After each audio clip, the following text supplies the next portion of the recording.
Your Honor, may I call on Mr. Timothy Malabanan to the stand.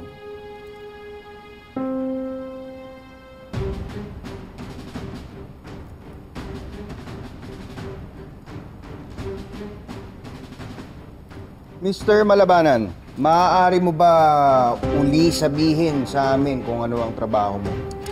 Driver po. Nagtatrabaho po ako bilang driver kay Miss Lani Benitez.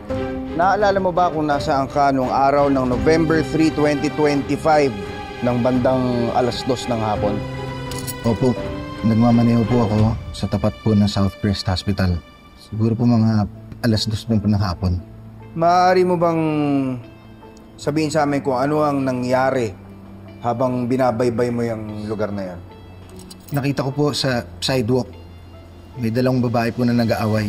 Isa po sa kanila si Colleen Cruz. Tinulak niya po yung isang biktima. Mabilis po yung pangyayari. Sinubukan ko pong promeno pero nabangga ko na po yung babae.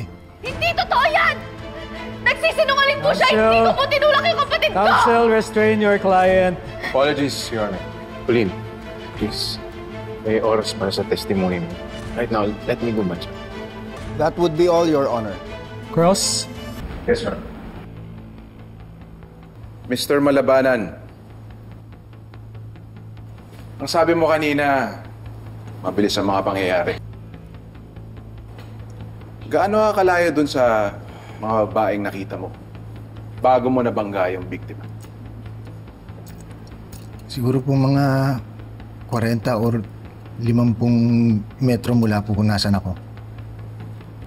Gaano ka kabilis? Sakto lang po, siguro po mga 60 kilometers per hour po. At habang nagmamaneho ka, nakafocus ka sa daan, hindi ba?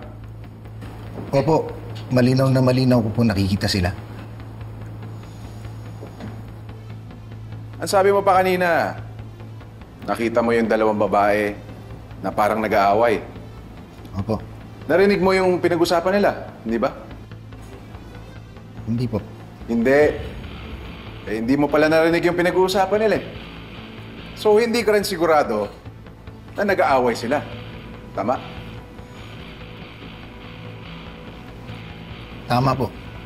Yun.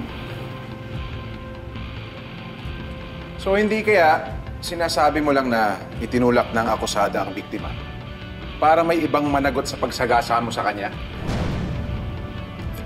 Hindi po ganun ang nangyari. Ako rin naman yung kinasuhan eh. Pero nakita ko po talaga malinaw sa paningin ko. Tinulak ng babaeng yan, yung biktima. Tinulak niya! Ganito pa nga yung pagkatulak eh.